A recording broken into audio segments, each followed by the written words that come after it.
The Helios frontier drifted silently through the violet haze of the nebula Theta 9. Its massive hull reflected the distant starlight like a metallic wave frozen in space. Inside, the crew moved through their routines, unaware of the strange presence that had begun to follow them. Lieutenant Evan Carter, a human with a quiet strength and sharp instincts, noticed the oddities first. Tools shifted slightly when no one was near them. Panels blinked, showing errors that disappeared the moment someone approached. The ship's AI, advanced and usually flawless, could not detect anything unusual. And yet Evan could feel it. Something unseen was watching. It started subtly. One evening, as he walked down the maintenance corridor, a soft brush of warmth grazed his arm. He froze, heart pounding, and turned. The corridor was empty. The lights hummed steadily. He shook his head, convincing himself it was nothing. But the feeling lingered, a trace of presence that refused to leave. Later, in the observation bay, the stars themselves seemed to flicker, as if someone stood between him and the cosmos. He called out softly, "Hello? Is anyone there?" Silence answered, but the air felt heavier, almost alive. Meanwhile, someone else observed him too. Lyra, a member of the Veari, moved invisibly through the ship. Her race had evolved beyond sight. They could bend light, sound, and even the perception of touch. To humans, they were ghosts, myths whispered in the corners of interstellar colonies. Lyra believed humans could never see her. Her mission was simple: observe, gather intelligence, and ensure humanity never discovered her hidden homeworld. Yet, she could not ignore Evan. He was different. He moved with careful purpose, tending to broken equipment with patience. He risked himself to fix a hull breach alone, exposing himself to radiation to save the ship. Most humans would have panicked, but he didn't. She watched him silently, drawn to the calm certainty in his movements. She reached out once, letting her invisible fingers hover inches from his hand. For a brief moment, she felt the heat of his skin, the subtle pulse of life, and he paused. He turned slowly as if he sensed her presence. Lyra recoiled in shock. No human should feel her. The ship hummed with tension over the next few days. Sensors continued to glitch. Lights flickered. Crew members joked about ghosts, but Evan grew increasingly serious. One night, the ship's engines stuttered. A maintenance panel in the engineering bay was jammed, threatening to overheat the reactor. Evan raced toward it, knowing the emergency protocol. As he reached the panel, a lever moved before his fingers touched it. Sparks flew. He froze, looking around, heart pounding. The movement had not been caused by him. "Who's there?" he asked, voice steady despite the adrenaline. Silence followed. The corridor was empty, but Evan's instincts were not wrong. Someone or something was here, and for the first time he felt a strange connection, an awareness beyond the ordinary. Lyra had acted out of necessity. She could not allow the reactor to fail. It would destroy the ship and her chance to study humanity. She remained unseen, hidden in the folds of light that cloaked her form, but Evan did not panic. He simply said, "Thank you," as though acknowledging an unseen hand. Lyra's eyes widened in disbelief. Not fear, not suspicion, just recognition. She vanished before the alarms reset, but the moment stayed with her. Over the next few days, Evan began noticing more anomalies. Small things, subtle but impossible to ignore. A datapad slid slightly when he left it unattended. A tool he had just used reappeared in a different slot. Lights dimmed as he approached, only to brighten when he stepped away. And yet, when he spoke into the empty corridors, there was no reply. Only the quiet hum of the ship. Lyra observed him from the shadows. Each time he worked, she lingered nearby, drawn not by curiosity alone, but by something deeper. His kindness, his careful attention to life and machinery fascinated her. In her people's history, humans were primitive, aggressive, and unaware. But Evan was different. He represented something she had never encountered: empathy and awareness in a fragile, mortal form. One night, Evan stayed late in the observation bay. The stars shone brightly through the glass dome, and he traced constellations with his finger. The ship creaked softly around him. He whispered into the quiet, "If you're here, you don't have to hide." Lyra was nearby, invisible, and the words struck her in a way she had never expected. Humans were not supposed to sense her. No one could feel the weight of her presence unless she allowed it. Yet he did, and something in her stirred, a warmth she had long forgotten. Suddenly the ship shuddered. A small asteroid debris field had struck the outer hull, sending vibrations through the decks. Evan rushed toward the source, his boots clanging against metal. He found a panel loose, and before he could reach it, it moved again. As if guided by invisible hands, sparks sprayed and he leapt back instinctively. Enough hiding, he muttered under his breath. I won't hurt you. Lyra hesitated. She had never heard a human speak to her before. Always fear, always defense. But his words were calm, gentle, and honest. For the first time, she felt the possibility of trust. She extended her hand closer to the panel, steadying it so it wouldn't fall. Evan felt the pressure, and though his mind screamed at him that no one should be there, he did not panic. He adjusted his grip and finished the repair. When the task was done, Evan looked around. Nothing, no shadow, no figure. Only the quiet hum of the repaired panel. He shook his head. I must be imagining things, he whispered. But in the hidden recesses of the maintenance shaft, Lyra's eyes glowed faintly with relief. She had saved him in the ship without revealing herself. In the following days, Evan began speaking more often into empty corridors, leaving tools in places that required help. He knew someone was there, unseen, and he wanted them to know he was not a threat. Lyra watched, fascinated. Each time he spoke, she felt a connection growing, intangible but undeniable. The simplicity of his gestures, the calm in his voice, the patience he showed. These things made her question everything she had believed about humans. One evening, a minor breach occurred in the cargo hold. A floating crate began drifting dangerously toward the outer airlock. Evan dashed forward, reaching for it only for the crate to stop midair. It hovered, then shifted slightly aside. Evan froze, recognizing the touch he could not see. You're here again, he said softly. I don't know why, but... Thank you.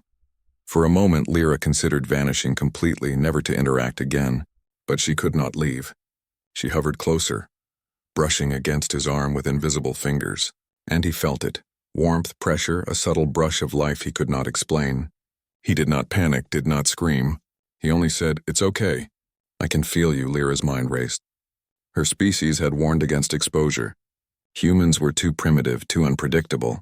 Yet this one, this human, understood in ways her people could not anticipate. And for reasons she could not explain, she wanted to stay. She wanted to be seen, even if only by him. That night, Evan lay in his bunk, staring at the ceiling. You don't have to hide, he whispered again into the empty air. And somewhere in the darkness, invisible and trembling, Lyra heard him. She hovered just above the floor, eyes glowing softly, unsure of what she felt, but certain of one thing. She had never felt seen like this before. The ship continued its journey through the nebula, silent but alive with unseen presence. Lyra lingered near Evan, watching as he performed his duties, repaired systems, and cared for the ship. And Evan, in his quiet way, continued to speak to the emptiness, unaware that the invisible woman who haunted the corridors was slowly learning what it meant to be truly seen. Neither of them knew how close the future would bring them. Neither knew that the bond forming in silence, in trust, and in courage would change both of their lives forever. But on the Helios frontier, under the shimmering light of distant stars, the invisible began to realize that perhaps, just perhaps, she did not need to remain unseen. And Evan, feeling the warmth brush his hand once more as he fixed another loose panel, smiled softly to himself. Someone was there. Someone was watching. And in a universe so vast, that presence, though invisible, felt like home. Days passed aboard the Helios frontier, and the quiet bond between Evan and the unseen presence grew stronger. Lyra moved carefully, never revealing herself completely but staying close enough to observe him. She learned how he worked, how he slept, how he interacted with the crew, and she felt something she had never experienced before, a desire to be known, to be acknowledged, to exist beyond invisibility. Evan, for his part, had grown accustomed to the strange occurrences. He no longer flinched at tools moving on their own or panels adjusting themselves. He spoke more often into the corridors, leaving soft messages for the unseen observer. I hope you're doing okay, he whispered one evening as he repaired the main engine conduits. You don't have to hide if you don't want to. Lyra hesitated, torn between her instincts to remain hidden and her growing fascination with this human. She had lived centuries cloaked in light and shadow, never interacting directly with humans. To reveal herself meant risking everything. Her people, the Veyari, would consider it a betrayal. Yet Evan's calm patience, His quiet bravery and his unshakable empathy made her question her lifelong rules. The moment came unexpectedly. A critical malfunction occurred in the reactor core. Alarms blared through the ship as sparks flew and steam hissed from the containment tubes. The crew scrambled to respond, but the system was beyond their immediate control. Evan raced into the engineering bay, heart pounding, and froze. The reactor's main cooling lever was too high for him to reach. It needed someone taller or more capable. Lyra's heart skipped a beat. She hovered close, invisible, considering her options. She could have simply adjusted the lever, saved the reactor, and disappeared. But something inside her rebelled at the idea of remaining unseen. She wanted him to know she was there, to feel the connection that had quietly grown between them over days of unspoken interaction. With a deep breath, she reached out, steadying the lever with her hand. Evan felt the pressure immediately, a solid warmth against his own. He froze, realization dawning. "You're here," he said softly, his voice calm despite the chaos. "I knew you were here all along." For the first time, Lyra allowed her cloak to falter. Light shimmered around her form, revealing the faint outline of her body. She tried to withdraw, but Evan stepped closer, placing his hand gently on hers. The touch was electric, a bridge between the human and the alien. Lyra felt something she had never imagined, trust, acceptance, even warmth, coursing through her. The reactor stabilized, and the alarms ceased. The crew looked around, confused by the sudden halt of the emergency. Evan stepped back slightly, turning toward where the presence had been. He did not speak to the empty air this time. Instead, he simply waited. Lyra's glow became brighter, the light around her solidifying into the full shape of a humanoid figure. Her skin shimmered like moonlight, translucent but solid, her eyes a soft, luminescent blue. Evan's breath caught in his throat. He had expected fear, hostility, maybe even danger, but instead he saw beauty, grace, and something utterly alive. He reached out again, placing his hand on her shoulder. She did not flinch. Instead, the last of her invisibility dissolved under the warmth of his touch. The bridge crew gasped as the Veyari fully revealed herself. Murmurs filled the corridors. Some backed away, unsure of what they were seeing. Others froze, captivated by the alien's form and presence. Lyra looked around nervously, but Evan's calm expression reassured her. "It's okay," he said gently. "You're safe." For the first time in centuries, Lyra allowed herself to breathe without fear. She had been invisible for so long, watching, hiding, never truly participating. But now here she was, seen and acknowledged. And the human who had perceived her without eyes, without sensors, had made her feel something no one else had. Valued. Over the next days, Evan and Lyra explored the nature of their connection. They moved carefully among the crew, learning to navigate the complex web of human curiosity and fear. Lyra's presence was no longer a secret, but the crew respected Evan's calm authority and quickly adapted. She shared knowledge of the Veyari people cautiously, revealing their history, their technology, and their struggles. Her story was remarkable. The Veyari had hidden themselves for centuries, believing humanity was not ready for their presence. They had perfected invisibility to avoid war, to survive. Lyra had been sent as an observer, tasked with ensuring that humans never discovered their hidden homeworld. But Evan had changed everything. Through patience, courage, and empathy, he had bridged a gap no Veyari had imagined possible. Evan listened intently, fascinated by her world and history. He asked questions not as an interrogator, but as someone seeking to understand. He treated her as an equal, never as a curiosity or a weapon. This simple act of recognition, something humans took for granted, was revolutionary to Lyra. She realized that her entire existence, shaped by secrecy and fear, had never known true understanding. Their growing bond did not go unnoticed. Lyra's presence aboard the Helios frontier was reported to her people, who contacted her with urgency.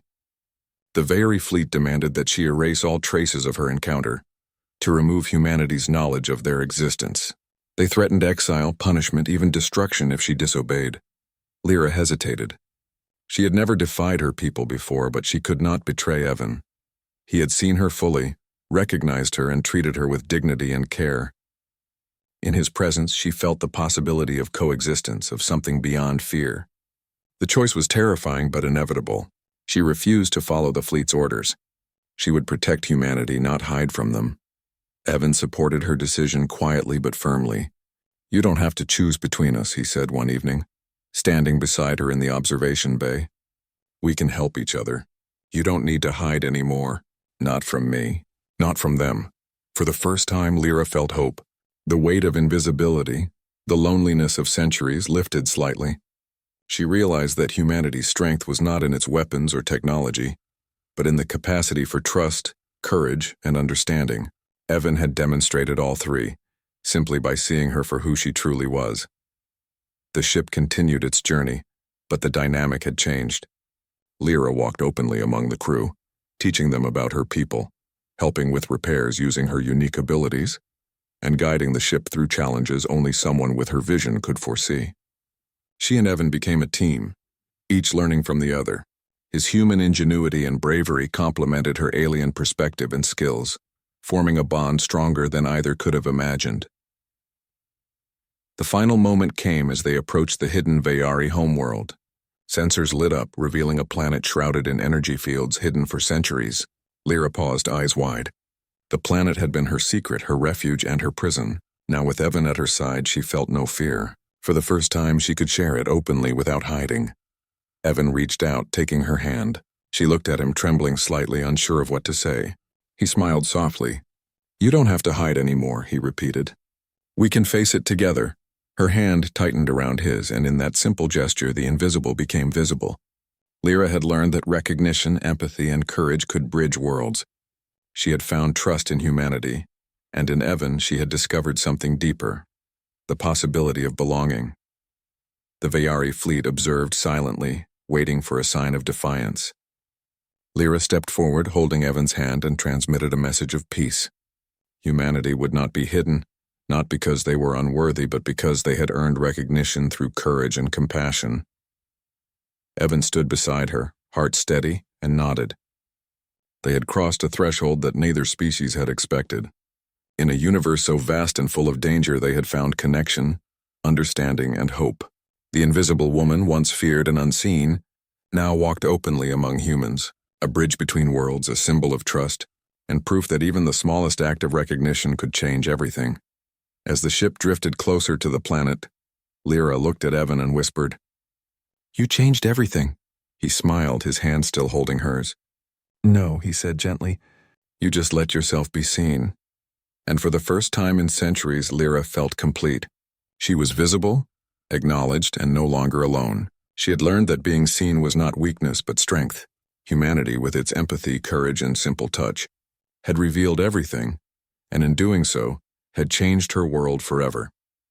The Helios frontier continued its journey through the nebula, carrying both human and Veyari, united not by fear or secrecy, but by recognition and trust.